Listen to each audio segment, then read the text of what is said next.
I denne leksjonen skal vi ta for oss bruken av fransk imparfait. Imparfait dannes av flertallsstammen av verbet i presens, som du ser merket med fet skrift til venstre, pluss følgende endinger AIS, AIS, AIT, IONS, IEZ, AINT.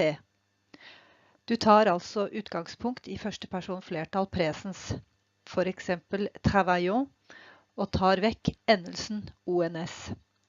Da står du igjen med stammen travail. Det er denne formen du skal legge preteritumsendelsene til. Dette ser du eksemplifisert i tabellen til høyre. Je travaillais, tu travaillais, il, elle, on travaillait, nous travaillons, vous travaillez, il, elle travaillait. Imparfait tilsvarer norsk preteritum, men brukes mye sjeldnere.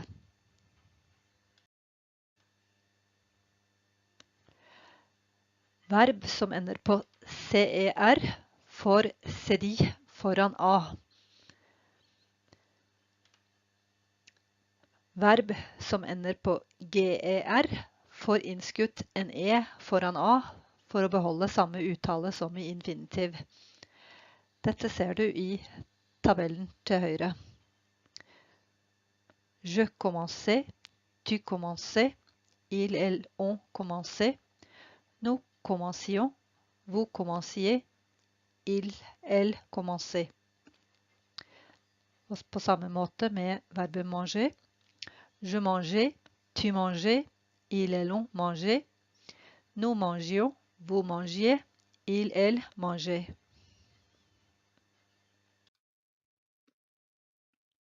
De uregelrette verbene avoir og être bøyes som du ser i følgende tabell.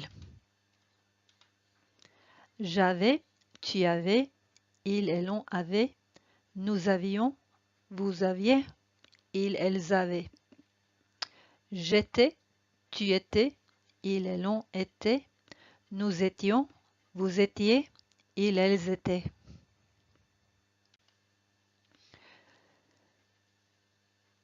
Imparfait er en beskrivende fortid som angir en tilstand i fortid.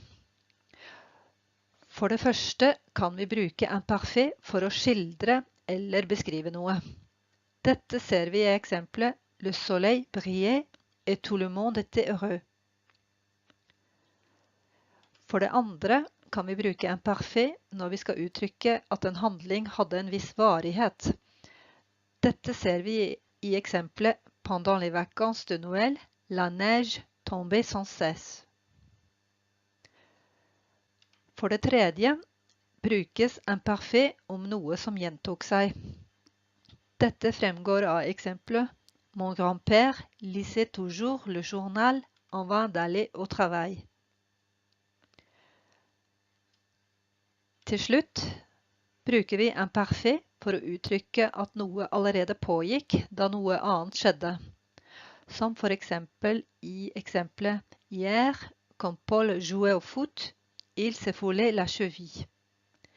I eksempelet ser vi at den pågående handlingen, altså spilte fotball, uttrykkes i imparfait, jouer, mens den inntredende handlingen, forstuet ankelen, uttrykkes i passé composé. Legg merke til følgende ord og uttrykk. Etter disse følger ofte verbet i imparfait.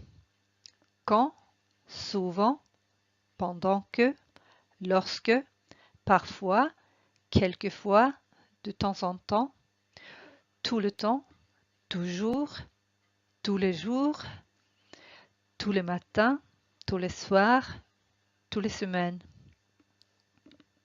Chaque jour, chaque matin, chaque soir, chaque fois, sans cesse, habituellement, fréquemment, auparavant.